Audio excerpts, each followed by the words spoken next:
اللہ رب العالمین رمضان المبارک کے بابرکت گھڑیوں میں، بابرکت راتوں میں اللہ رب العالمین بہت سے انسانوں کو جہنم سے آزادی کا پروانہ رب العالمین جاری کرتا ہے۔ ایک روایت میں وَذَلِكَ فِي كُلِّ يَوْمٍ وَلَيْلَةٍ، یہ مغفرت کا پروانہ، نجات کا پروانہ رب العالمین دن کو بھی جاری کرتا ہے اور رات کو بھی جاری کرتا ہے۔ دوسری روایت میں یہ ہے وَذَلِكَ فِي كُلِّ لَيْلَةٍ، یہ ہر رات اللہ رب العالمین، رمضان المبارک کی ہر رات اللہ رب العالمین انسانوں کو جہنم سے آزادی کا پروانہ جاری کرتا ہے۔ بہت سے انسانوں کو رب العالمین جہنم سے آزادی دیتا ہے، جس جہنم سے بچنے کا رب العالمین نے مسلمانوں کی ذمہ داری اور ڈیوٹی لگائی تھی۔ قُوا أَنفُسَكُمْ وَأَهْلِيكُمْ نَارًا، مسلمانوں اپنے آپ کو، اپنے اہل و عیال کو، اپنے حلقہ اثر کو، جہاں تک تمہاری بات چلتی ہے ان افراد کو جہنم کی آگ سے بچانے کی کوشش کرو۔ اور حضرات صحابہ کرام رضوان اللہ علیہم اجمعین، جن کے ایمان کو، جن کے اسلام کو، جن کے انداز کو رب العالمین نے ہمارے لیے بطور اسوہ نمونہ ماڈل بنایا ہے، حضرات صحابہ کرام رضوان اللہ علیہم اجمعین دوست احباب میں بھی جو ان کے زیر بحث موضوع ہوا کرتا تھا وہ موضوع نجات ہوا کرتا تھا۔ گھروں میں بھی اہل و عیال کے ساتھ بھی جس موضوع پہ وہ زیادہ ڈسکس کیا کرتے تھے وہ موضوع بھی نجات ہی تھا۔ امام احمد بن حنبل نے مسند احمد میں اور امام بزار نے فی سنن ہی اپنے سنن کے اندر اس حدیث کو روایت کیا ہے۔ ان عثمان بن عفان یحدث، جناب عثمان بن عفان رضی اللہ تعالی عنہ بیان کرتے ہیں ان رجالا من اصحاب رسول اللہ صلی اللہ علیہ وسلم حين توفى النبي صلى الله عليه وسلم حزنوا عليه حتى كاد بعضهم يوسوس۔ سیدنا عثمان بن عفان فرماتے ہیں ان رجالا من اصحاب النبی صلی اللہ علیہ وسلم، رسول اکرم صلی اللہ علیہ وسلم کے صحابہ میں سے بہت سے صحابہ کرام رضوان اللہ علیہ اجمعین حين توفى النبی صلی اللہ علیہ وسلم حزنوا علیہ، جب پیارے پیغمبر علیہ السلام دنیا سے رخصت کر گئے، نبی علیہ السلام کی جب وفات آئی، صحابہ کرام رضوان اللہ علیہ اجمعین نبی علیہ السلام کی جدائی کی وجہ سے بہت زیادہ غمگین تھے، بہت زیادہ پریشان تھے۔ حتی کاد بعضهم یوسوس، یہاں تک کہ بعض مختلف قسم کے وسوسوں تک میں مبتلا ہو گئے۔ حضرت عثمان فرماتے ہیں وَكُنْتُ مِنْهُمْ، ان افراد میں سے ایک میں بھی تھا۔ فَبَيْنَمَا أَنَا جَالِسٌ فِي ظِلٍّ أَطَمٍ مِّنْ أَطَامٍ، جب میں کسی سائے کے اندر میں بیٹھا ہوا تھا، مَرَّ عَلَيَّ عُمَرٌ فَسَلَّمَ عَلَيَّ فَلَمْ أَشْعُرْ، میں کسی سائے دار درخت کے نیچے سائے میں بیٹھا ہوا تھا، سیدنا عمر ابن الخطاب رضی اللہ تعالی عنہ کا گزر ہوا مجھ سے، فَسَلَّمَ عَلَيَّ، سیدنا عمر نے میرے اوپر سلام کیا، فَلَمْ أَشْعُرْ أَنَّهُ مَرَّ وَلَا سَلَّمَ، مدہوشی کی عالم میں فکر کی وجہ سے مجھے یہ محسوس ہی نہیں ہوا کہ عمر مجھ سے گزرا ہے اور عمر نے مجھ پر سلام کیا۔ فَانْطَلَقَ عُمَرُ حَتَّى دَخَلَ عَلَى أَبِي بَكْرٍ رضی اللہ عنہ، یہ صحابہ کرام رضوان اللہ علیہم اجمعین کی ایمانی کیفیت ہوا کرتے تھے۔ جناب عمر رضی اللہ تعالیٰ عنہ پریشان ہوئے، پریشانی کس بات کی؟ میں اپنے بھائی عثمان ابن عفان سے گزرتا ہوں، میں اپنے بھائی پہ سلام کرتا ہوں، مجھے آگے سے سلام کا جواب سنائی نہیں دیتا، آخر وجہ کیا ہے، سبب کیا ہے؟ اللہ اکبر کبیرا فانطلق عمر حتى دخل على ابی بکر رضی اللہ عنہ. پریشانی کے عالم میں جناب عمر رضی اللہ تعالی عنہ صدیق اکبر رضی اللہ تعالی عنہ کے پاس داخل ہوتے ہیں. فقال له ما يعجبك عني مررت على عثمان. جاتے ہی صدیق اکبر رضی اللہ تعالی عنہ سے سلام و کلام کے بعد فرمانے لگے ابو بکر کیا تمہیں پسند ہے تیرے بھائی عمر تیرے بھائی عثمان سے گزرے اور عمر عثمان پر سلام کرے اور عثمان کی طرف سے سلام کا جواب نہ آئے؟ میں پریشان ہوں، میرے بھائی نے آخر یہ رد عمل کیوں دیا ہے، میرا سلام کا جواب کیوں نہیں دیا، میں شکایت لے کے آیا ہوں عثمان کا. اللہ اکبر کبیرہ فسلمت علیہ فلم يرد علیہ السلام.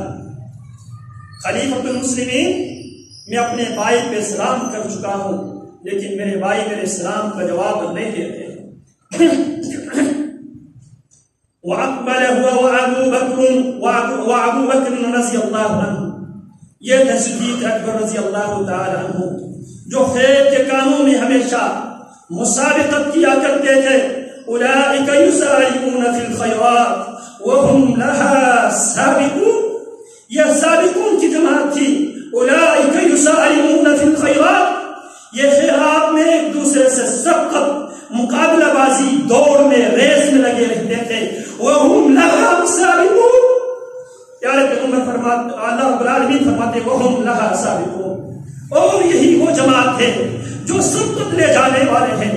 جب ان کی یہ کیفیت ہوتی تھی تو رب العالمین نے ٹائٹل بھی دیا والسابقون الاولون من المہاجرین والانصار والذین اتبعوهم بإحسان. اللہ اکبر کبیرہ. جناب ابو بکر رضی اللہ تعالی عنہ سے جناب عمر کی پریشانی دیکھنا برداشت نہیں ہوا اور یہ معلوم کرنے کے لیے آخر میرے عثمان نے ایسا کیا کیوں ہے.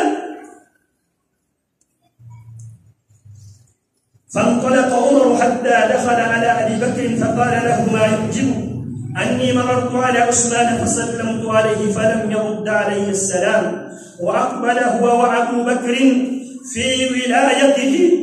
پھر عمر اور جناب صدیق اکبر ابو بکر و عمر دونوں ساتھ چل پڑے. کون جانے والے؟ فی ولایت ابی بکر، خلیفۃ المسلمین ہے، ابو بکر الصدیق ہے رضی اللہ تعالی عنہ کی معیت میں. عمر رضی اللہ تعالی عنہ پھر واپس جاتے ہیں کن کے پاس؟ جناب عثمان بن عفان رضی اللہ تعالی عنہ کے پاس.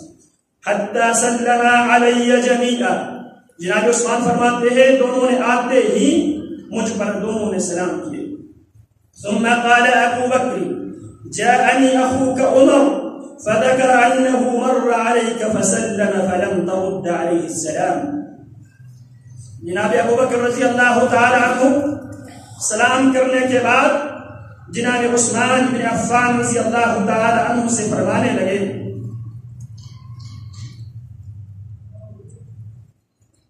جاءنی اخوک عمر.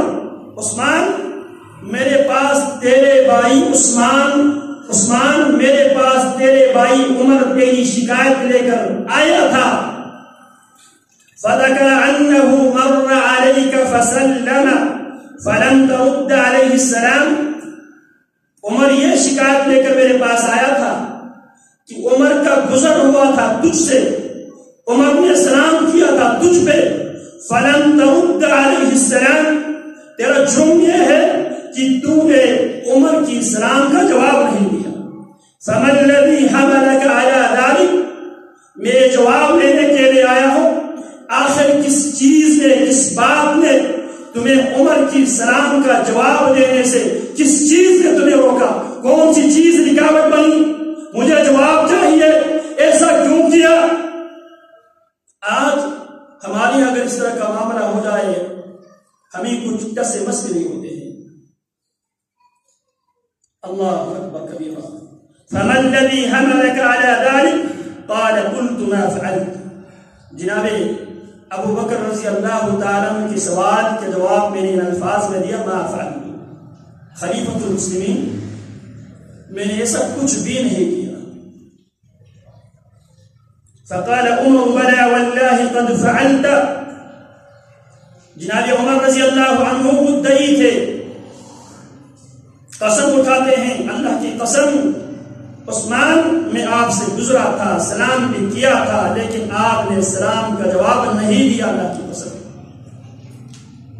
قال قلت والله ما شعرت. سیدنا عمر جب قسم اٹھاتے ہیں، سیدنا عثمان فرماتے ہیں اللہ کی قسم میں نے محسوس ہی نہیں کیا، مجھے پتہ ہی نہیں چلا کہ آپ مجھ سے گزرا ہو، آپ نے مجھ پر سلام کیا ہو، میں نے تو پہچانا ہی نہیں، میں نے تو محسوس ہی نہیں کیا، مجھے شعور ہی نہیں ہوا کہ آپ مجھ سے گزرا، مجھے یاد نہیں ہے. وَلَا سَلَّمْتَ. نہ مجھے یاد ہے کہ آپ مجھ سے گزرا، نہ مجھے یہ یاد ہے کہ آپ نے مجھ پر سلام کیا. اللہ کی قسم مجھے کچھ بھی یاد نہیں ہے، میں خود مشغول تھا، مصروف تھا، اپنی سوچوں میں گم تھا، اس لیے مجھے پتہ ہی نہیں چلا کہ آپ گزرے، سلام کر کے گزرے، لیکن میں نے نہ آپ کی سلام کی آواز سنی، نہ میں نے آپ کو گزرتے ہوئے دیکھا. فقال ابو بکر الصدیق رضی اللہ عنہ صدق عثمان. جناب عثمان کی وضاحت سننے کے بعد مزاج شناس رسول ثانی اثنین اذ ہما فی الغار، امت کے سب سے بڑے عالم، انبیاء اور رسول کے بعد کائنات کی سب سے بڑی شخصیت، سب سے بڑی ہستی جناب ابو بکر رضی اللہ تعالی عنہ فرمانے لگے صدق عثمان. عمر تمہیں تسلیم کر لینا چاہیے، عثمان جو کہہ رہے ہیں سچ کہہ رہے ہیں، عثمان سچا ہے، عثمان جان بوجھ کے میرا عثمان ایسا کر نہیں سکتا.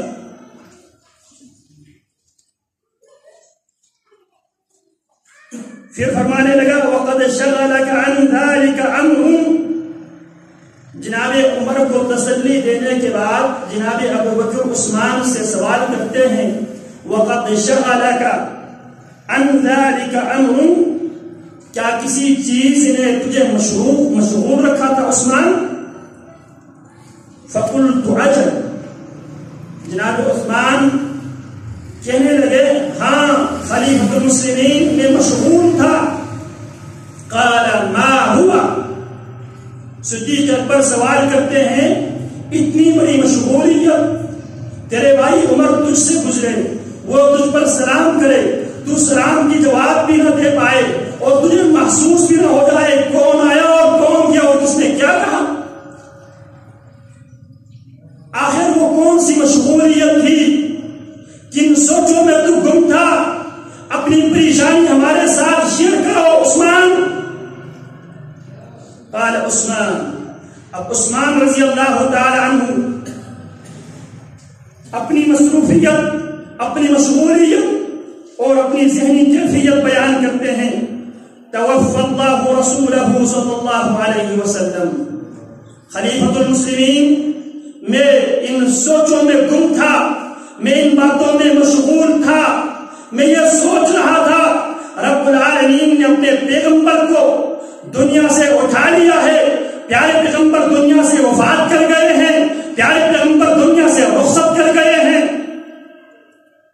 لیکن قبل ان نسأله عن نجاة هذا الامر، ایک بات پوچھنے سے پہلے، ایک سوال کرنے سے پہلے، ایک سوال کے جواب ملنے سے پہلے پیارے پیغمبر دنیا سے رخصت کر گئے.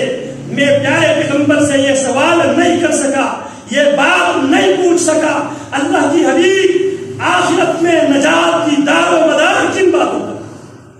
یہ وہ بات تھی جس نے عثمان کو مشغول رکھا، مصروف رکھا. یہ حضرات صحابہ کرام، دوست اور احباب میں یہ ان کے موضوع ہوا کرتے تھے. آج ہماری زندگی میں کتنے رمضان آئے ہیں، کتنے رمضان گزر چکے ہیں، کیا ہم نے کبھی نجات کے بارے میں سنجیدگی کے ساتھ کیا کبھی سوچ و بچار کیا ہے؟ کیا کبھی اپنے دوستوں کے درمیان بیٹھ کر کیا کبھی ہم نے سوچا ہے یار آخر کار مرنے کے بعد، قبر میں اتر جانے کے بعد آخر نجات کی دار و مدار کیا ہے؟ نجات کے لیے میری اور آپ کی کیا تیاری ہے؟ روز ہم جنازے اٹھاتے ہیں، روز ہم میت دفناتے ہیں، روز ہم میت کو گندہ دیتے ہیں، اور ہر جانے والا میت ہمیں یہ زبان حال سے پیغام دیتے ہوئے جا رہا ہے۔ اللہ اکبر کبیرہ۔ کسی نے خوبصورت ایک بات کہی ہے، مررت علی القبور قبر الحبیب فلم یرد سلامی، میرا گزر ہوتا ہے قبرستان سے اور اس قبرستان میں میرا دوست بھی مدفون ہے، اور میں اپنے دوست پہ قبرستان زیارت کے لیے جب میں جاتا ہوں دوست پہ سلام کرتا ہوں، فلم یرد سلامی، دوست میرے سلام کی جواب نہیں دے سکتا، مجھے اس کی طرف سے جواب آپ کی آواز نہیں آتی۔ لو كان ينطق بالجواب لقالني أكل التراب محاسني وشبابي، اور مجھے یقین ہے اگر میرے دوست جواب دینے پر قادر بھی ہوتا، جواب مجھے یہ دیتا، میرا دوست دنیا میں خوبصورت مضبوط نوجوان ہوا کرتا تھا، جوان ہوا کرتا تھا، سیاسی بیک گراؤنڈ میں رکھتا تھا، میں مضبوط برادری سے تعلق رکھتا تھا، لیکن یاد رکھنا اکل التراب محاسنی و شبابی، قبر کی مٹی میری جوانی بھی کھا چکی ہے، میرے اندر جو صلاحیتیں تھی وہ صلاحیتیں بھی قبر کی مٹی کھا چکی ہے، میرے دوست اس قبر کی تیاری کر دیا ہے۔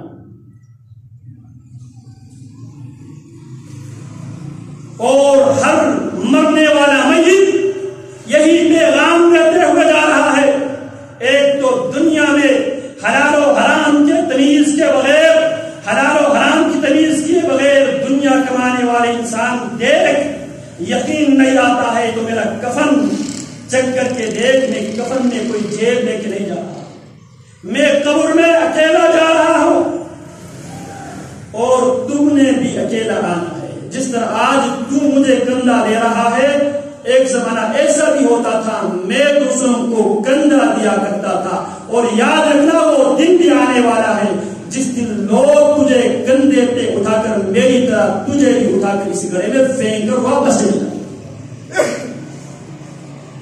اللہ اکبر کبیرہ۔ کتنے رمضان گزرے ہیں، کتنے روزے ہم رکھ چکے ہیں، لیکن نجات کی سیزن میں، نجات کے موسم میں کیا نجات ہمارا کوئی ٹاپک، کوئی موضوع بحث رہا ہے؟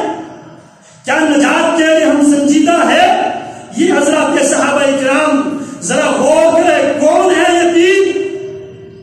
ایک وہ ہے جس کے بارے میں پیارے پیغمبر نے فرمایا تھا قیامت کے دن ہوگا، جنت کے کل 8 دروازے ہیں، 8 دروازوں سے جس شخصیت کو آواز دی جائے گی ابو بکر وہ تو ہے۔ دوسری شخصیت وہ ہے جنت میں جس کا محل محمد رسول اللہ صلی اللہ علیہ وسلم کو دکھایا گیا تھا، اور تیسرا وہ ہے جس نے ایک ہی مجلس میں پیارے پیغمبر علیہ السلام سے کئی بار زبان نبوت سے یہ بشارت لینے میں کامیاب ہوا تھا، ما ضر عثمان ما عمل بعد اليوم، ما ضر عثمان ما عمل بعد اليوم۔ آج کے بعد عثمان عمل کرنا چھوڑ بھی دے، عثمان کے لیے کوئی چیز نقصان دہ ثابت نہیں ہو سکتی، لیکن کس بات میں متفکر ہے، کس سوچ و بچار میں مصروف ہے نجات کے حوالے سے۔ اللہ اکبر کبیرہ۔ پریشانی بیان کیا صدیق اکبر سے۔ صدیق دراصل بات یہ تھی، میں سوچ رہا تھا پیارے پیغمبر دنیا سے تشریف لے کر گئے، میں پیارے پیغمبر سے نجات کے حوالے سے سوال نہیں کر سکا تھا، اس لیے میں پریشان ہوں، میں سوچوں میں گم ہوں۔ ابو بکر پیارے پیغمبر چلے گئے، میں پیارے پیغمبر سے یہ سوال نہیں کر سکا۔ اللہ اکبر کبیرہ۔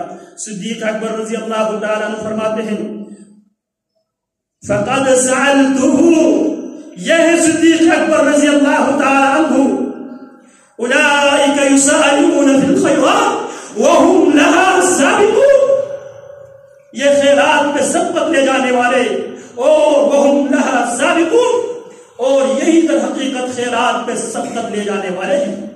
آج ذرا ہم اپنے اعمال کا جائزہ لیں، جو خرافات و بدعات کو ہم نے دین بنا کر ہم کیا دعوے کر رہے ہیں کہ ہم ان سابقون الاولون کے ایمان پہ، ان کے عقیدے پہ، ان کے معاملات پہ، سوالات اٹھا رہے ہیں. جو بدعات و خرافات جسے ہم دین سمجھ کے کر رہے ہیں، اگر یہ دین ہوتے تو حضرات صحابہ کرام ہم سے پہلے سبقت لے کر جاتے، کیونکہ وہ سابقون کے ٹائٹل رب نے ہم کو دیا. والسابقون السابقون اولئک المقربون. اللہ اکبر کبیرہ. یہ تھے ابو بکر رضی اللہ تعالی عنہ، امت کے سب سے بڑے عالم. فرمانے لگے عثمان پریشان ہونے کی ضرورت نہیں ہے، تیرے بھائی ابو بکر نے تیرے پیغمبر، تیرے استاد، تیرے مربی، تیرے امام اعظم، تیرے قائد اعظم محمد رسول اللہ صلی اللہ علیہ وسلم کی زندگی میں پیارے پیغمبر سے یہ سوال کر کے جواب میں لے چکا ہوں، جواب میرے پاس ہے، پریشان ہونے کی ضرورت نہیں ہے. اللہ اکبر کبیرہ. یہ جواب سنتے ہی جناب عثمان رضی اللہ تعالی عنہ کو ان کی پریشانی ختم ہو گئی. فرماتے ہیں فقمت الیہ. صدیق اکبر کی زبان سے بات سنتے ہی میں کھڑا ہو گیا صدیق اکبر رضی اللہ تعالی عنہ کے پاس. فقلت له بأبی انت و امی. ابو بکر تجھ پر عثمان کی ماں باپ تجھ پر قربان. ابو بکر تجھ پر عثمان کے ماں باپ تجھ پر قربان. تو نے میری بہت بڑی پریشانی حل کر دی.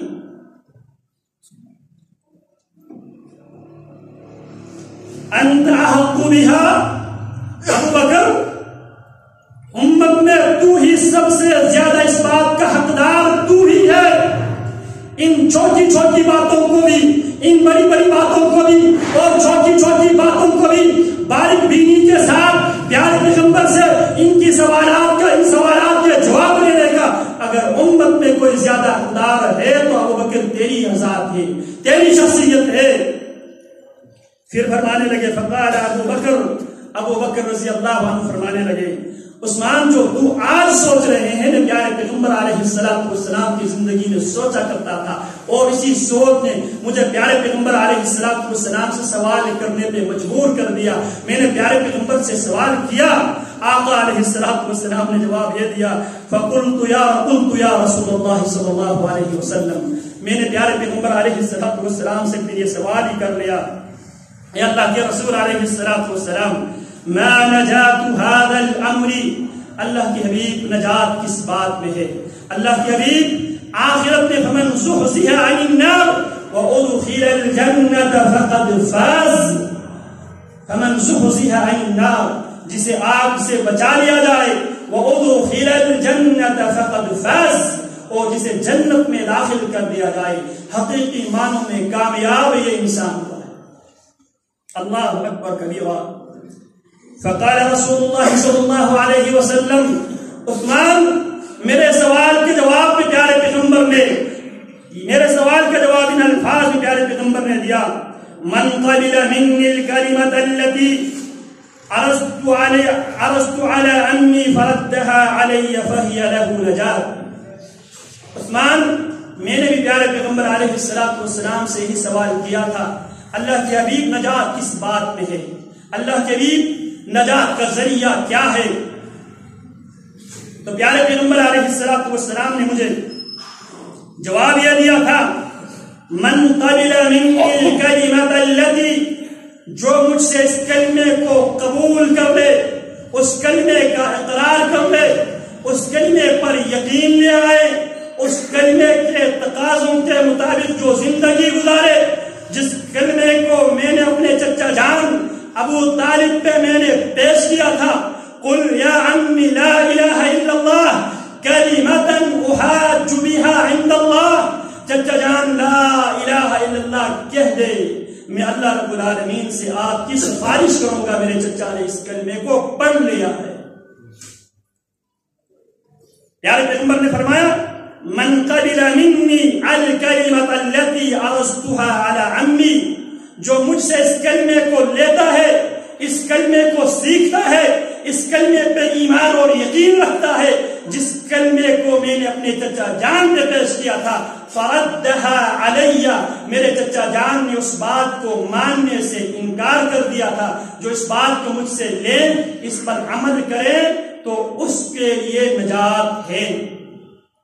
اس میں تین باتیں مد نظر رکھنا ضروری ہے۔ کرنے کے بارے میں علم نہ ہو، صرف عمل کرتا چلا جائے، تب بھی نجات ممکن نہیں۔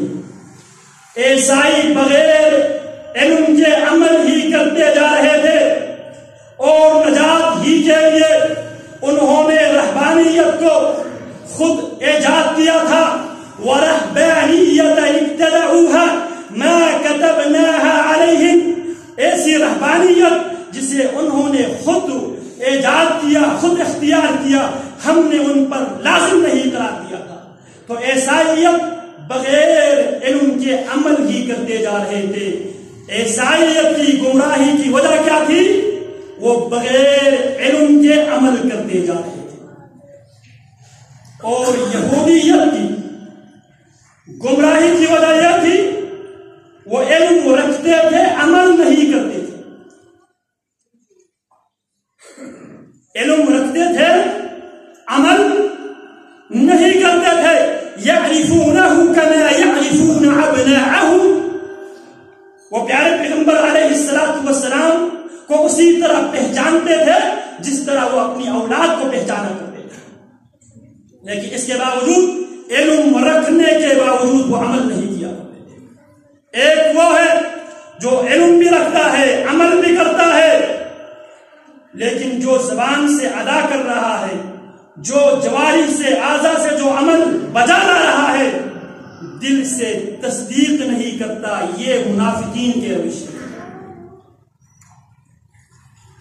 تو یہ کلمہ اس وقت نجات کا سبب بنے گا جب اس کلمے کے بارے میں کامل مکمل معرفت ہو، پھر اس کے ساتھ ساتھ اس کلمے کے تقاضوں کے مطابق زندگی گزارے، اور اس کے ساتھ ساتھ جو زبان سے ادا کرے، جو جواری پہ عمل کرے، دل اس بات کی تصدیق کرے۔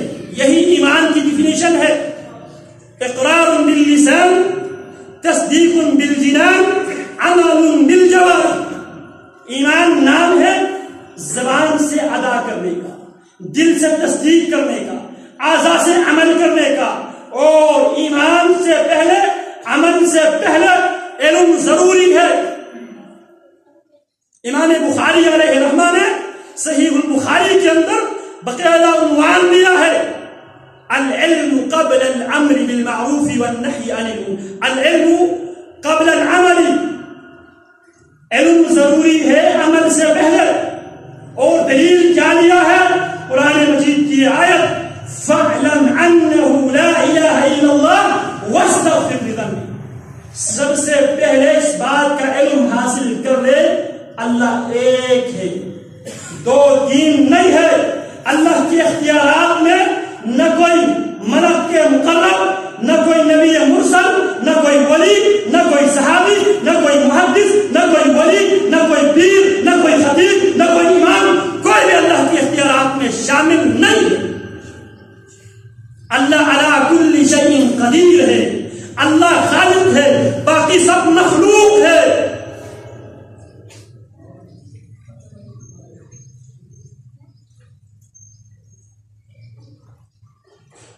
جو اس کلمے کو علم اور معرفت کے ساتھ اس کلمے کو ادا کرے گا اور اس کلمے پہ زندگی پر عمل کرے گا، اس کے لیے نجات ہے۔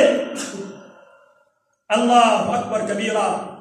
بہت سے لوگ صرف زبان سے لا الہ الا اللہ کی ورد کرتے ہیں، لیکن لا الہ الا اللہ کے تقاضے، زبان سے لا الہ الا اللہ کہتے ہیں لیکن عمل سے، اپنے طرز عمل سے، اپنے رویے سے اس لا الہ الا اللہ کے انکار کر رہے ہوتے ہیں۔ کیا ہے لا الہ الا اللہ؟ لا الہ نہیں ہے بیماروں کو شفا دینے والا، شفا دینے کے لیے کسی قبر پہ نہیں، کسی انسان کے پاس نہیں۔ انسان سے مراد وہ انسان جو بغیر کسی علاج و معالجے کے آپ اس عقیدے کے ساتھ چلا جائے یہ مجھے میری بیماری سے یہ مجھے نجات دے گا۔ ایک ہے ڈاکٹر کے پاس جانا، لیکن ڈاکٹر کے پاس ہم وسائل کے دنیا میں، امکانیات کے دنیا میں رہتے ہوئے ہم جاتے ہیں، وہاں بھی ہمارا عقیدہ یہ ہے ہم اسباب اور ذرائع ہم استعمال کر رہے ہیں، ہم ریسورسز کو ہم یوٹیلائز کرتے ہیں، لیکن عقیدہ کیا ہے؟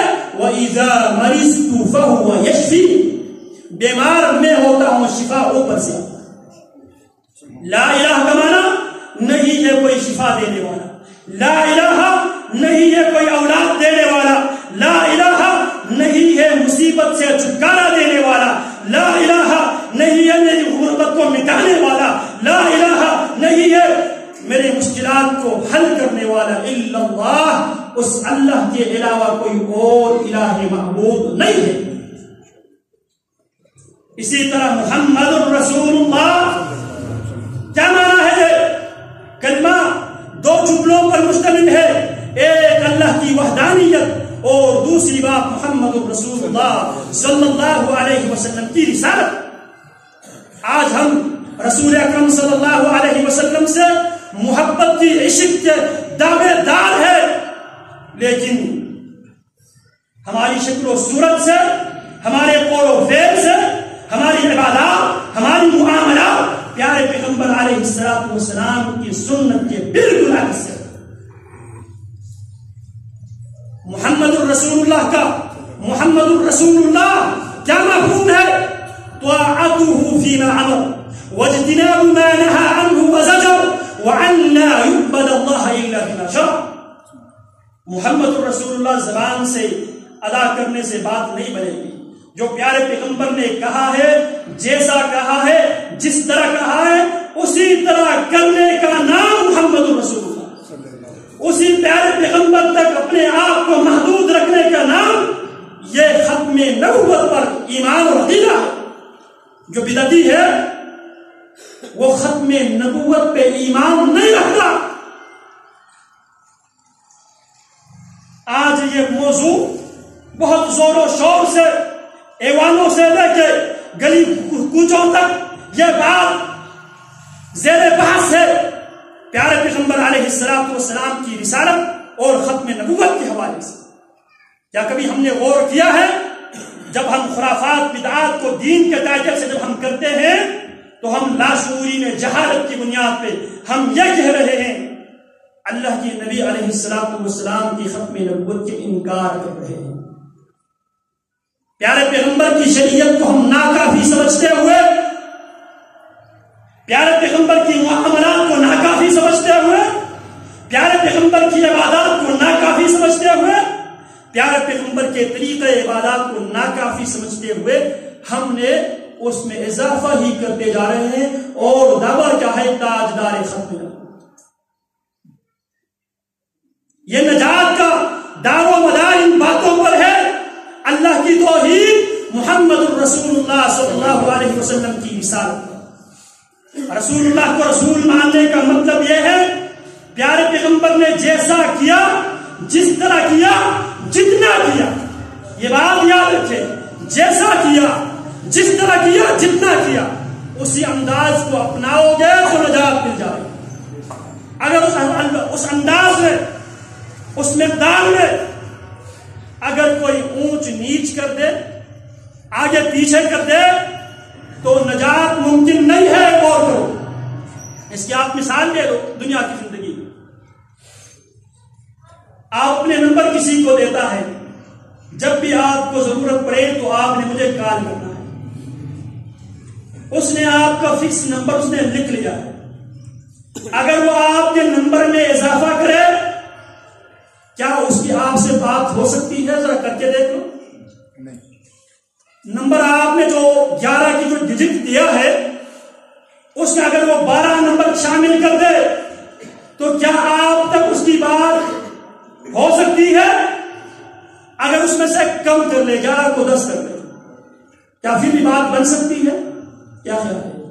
ذرا کر کے دیکھ لو اپنے موبائل فون سے، نمبر میں اضافہ کر کے دیکھ لو، نمبر میں کمی کر کے دیکھ لو، اور تیسری بات ترتیب میں بھی تھوڑا سا چینجنگ کر کے دیکھ لو، جو کوڈ ہے اس کو پیچھے لے جاؤ، جو آخری نمبر اس سے آگے لے جاؤ، پھر ذرا دیکھو آپ کی کیا اس سے بات ہو سکتی ہے؟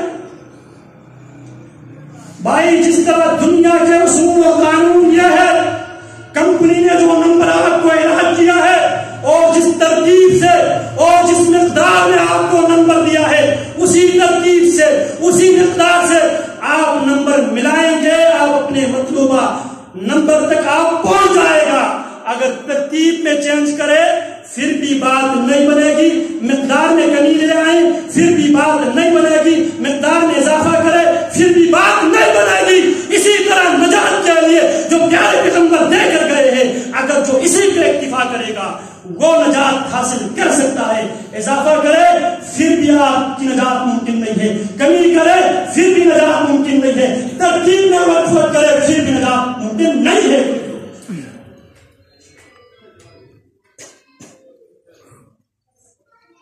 من نجات، حضرات صحابہ کرام نجات کے لیے ہمیشہ فکر مند رہا کرتے تھے۔ یہ رمضان المبارک کے پیغام لے کے آئے ہیں، کتنے رمضان گزارنے والا کیا کبھی نجات کے لیے سنجیدگی کے ساتھ بھی سوچا ہے؟ اور ہم میں سے ہر آدمی اپنے گمان کے مطابق، اپنی سوچ کے مطابق ہم یہ سب کچھ نجات کے لیے ہی کر رہے ہیں۔ ترجو النجاة ولن تسلك مسالكها إن السفينة لا تجري على اليبس ترجو النجاة ولن تسلك مسالكها، نجات کی امید کرنے والوں لیکن نجات کے راستے پہ چلنے کے لیے تیار نہ رہنے والوں۔ ہم نجات کی امید تو رکھتے ہیں لیکن نجات کے راستے پہ چلنے کے لیے تیار نہیں ہے۔ یاد رکھو، ان السفينة لا تجري على اليبس، یہ جو کشتیاں ہیں یہ خشکیوں پہ نہیں چلا کرتی۔ کشتی کو اگر آپ نے چلانا ہے تو آپ کو کشتی کو سمندر میں اتارنا پڑے گا۔ یہ احباب تھوڑا سا آگے تشریف لے آئے، بہت سے احباب آ رہے ہیں، جگہ نہیں، اللہ کو جزا خیر۔ تو نجات کے لیے ضروری ہے نجات کے راستوں پہ چل پڑے، اور ہر آدمی یہ اس رمضان کو غنیمت سمجھتے ہوئے اپنے آپ سے سوال کرے، کیا میں نے اپنے اہل و عیال کی نجات کے لیے کوئی ذریعہ کبھی کوئی سوچ بچار کیا، کبھی میں نے کیا؟ حکم کیا تھا؟ قوا انفسکم واہلیکم نارا، معمولی باتوں پہ گھر میں فساد مچانے والوں، مرچ مسالے میں نمک میں اگر 19-20 کا فرق ہو جائے، زمین سر پہ اٹھانے والوں، کیا کبھی نجات کے حوالے سے کبھی گھر والوں کو پوچھا ہے؟ کیا کبھی اس طرح بھی کسی نے سوچ و بچار کیا ہے؟ آخر ہر ایک نے مرنا ہے، وَكُلُّ حَيٍّ إِلَىٰ مَنَاقٍ، ہر زندہ انسان نے ایک نہ ایک دن مرنا ہے۔ اللہ اکبر کبیرہ۔ جناب عبداللہ بن رواحہ رضی اللہ تعالی عنہ وارضاہ، امام حاکم نے مستدرک میں جناب عبداللہ بن رواحہ رضی اللہ تعالی عنہ کا واقعہ بیان کیا ہے۔ یہ عبداللہ بن رواحہ رضی اللہ تعالی عنہ پیارے پیغمبر علیہ السلام کے شعراء صحابہ کرام میں سے بھی تھے، اور پیارے پیغمبر علیہ السلام کے سپہ سالاروں میں سے بھی یہ عبداللہ بن رواحہ رضی اللہ تعالی عنہ تھے۔ اور یہ صحابی پیارے پیغمبر علیہ السلام نے غزوہ مؤتہ میں جب حضرات صحابہ کرام کو روانہ کیا تھا، ان میں 3 امیر مقرر کر کے بھیجے تھے۔ ان میں سے ایک یہ جناب عبداللہ بن رواحہ رضی اللہ تعالی عنہ تھے، جو یوم مؤتہ میں جو شہید ہو گئے۔ اللہ اکبر کبیرہ۔ کان فی بیتہ وعند زوجہ فبکت، ایک دن عبداللہ بن رواحہ رضی اللہ تعالیٰ عنہ اپنے گھر میں بیوی بچوں کے ساتھ تھے، فبکت، عبداللہ بن رواحہ رضی اللہ تعالیٰ عنہ کی بیوی رونے لگی۔ فقال لها ما يبكيك، عبداللہ بن رواحہ رضی اللہ تعالیٰ عنہ کہنے لگے اپنی بیوی سے، ما يبكيك، بیگم آپ کیوں روتی؟ آگے سے وہ جواب دیتی ہیں، یہ ہے سچی محبت، میاں بیوی کی سچی محبت یہ ہوتی ہے۔ فقالت رعیتک بکیت فبکیت، محبوب آپ رو رہا تھا، آپ کو روتے دیکھ کر میں بھی رونے پر مجبور ہو گئی. کیا کہتی ہے بیوی؟ ارأیتک بکیت فبکیت. میرے محبوب آپ رو رہے تھے تو میں بھی رو پڑی. آگے سے پھر پوچھتی ہیں ما یبکیک. محبوب آپ بتائیے آپ کیوں رو رہے تھے؟ میرے رونے کی وجہ یہ تھی کہ آپ رو رہے تھے تو میرے رو پڑی. لیکن آپ بتائیے آپ کیوں رو رہے ہیں؟ آپ کیوں رو رہے تھے؟ اللہ اکبر کبیرہ. یہ گھر ہے، خلوت ہے، آئلی زندگی ہے. پہلی جو مثال ابو بکر، عمر، عثمان، یہ آپس میں دوست تھے.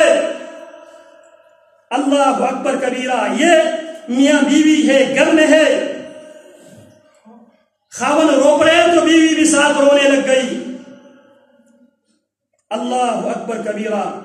پھر بیوی پوچھتی ہے ما یبکیک، کس بات نے آپ کو رونے پر مجبور کر دی؟ تو جناب عبداللہ بن رواحہ رضی اللہ تعالیٰ فرماتے ہیں ذکرت قول اللہ تعالی. میں اس لیے میں رو رہا تھا، میں قرآن مجید کی آیت تلاوت کر رہا تھا. یہ آیت بار بار میرے دل و دماغ میں آ رہی تھی. وَإِن مِّنكُمْ إِلَّا وَارِدُهَا كَانَ عَلَى رَبِّكَ حَتْمًا مَّقْضِيًّا. لوگوں یاد رکھو، تم میں سے ہر ایک نے جہنم کے اوپر سے گزرنا ہے. وَإِن مِّنكُمْ إِلَّا وَارِدُهَا. انسانوں سن لو، کان کھول کے سن لو. وَإِن مِّنكُمْ إِلَّا وَارِدُهَا كَانَ عَلَى رَبِّكَ حَتْمًا مَّقْضِيًّا. یہ تیرے رب کا عدل فیصلہ ہے، تم میں سے ہر انسان نے جہنم کے اوپر سے گزرنا ہے. ثم ننجي الذين اتقوا ونذر الظالمين فيها جثيا. جب پل صراط سے گزریں گے، جہنم کے اوپر سے گزریں گے، ثم ننجي الذين اتقوا، ان گزرنے والوں میں سے ہم صرف ان لوگوں کو گزرنے دیں گے جو دنیا میں تقوی والی زندگی اختیار کیا کرتے تھے، جو اللہ کی توحید کو مانا کرتے تھے، جو محمد رسول اللہ کی رسالت کو بھی مانتے تھے، ختم نبوت کو بھی مانتے تھے، اس مفہوم کو سمجھتے تھے، بدعات و خرافات سے اپنے اعمال کو پاک رکھتے تھے. ثم ننجي الذين اتقوا ونذر الظالمين فيها جثيا. ہم اس دن صرف ان لوگوں کو نجات دیں گے جو تقوی والی زندگی اختیار کرتے تھے، اور جو ظالم ہے، قرآن و سنت کو نہ ماننے والے، توحید و رسالت کو نہ ماننے والے، ہم ان سب کو گھٹنوں کے بل جہنم میں گرا دیں گے. اللہ رب العالمین صحیح معنوں میں نجات کے ذرائع معلوم کر کے نجات کے راستوں پہ چلنے کی اللہ بھی توفیق عطا فرمائے. اقول قولی هذا واستغفر الله لي ولكم ولسائر المسلمين من كل ذنب فاستغفروه انه هو الغفور الرحيم.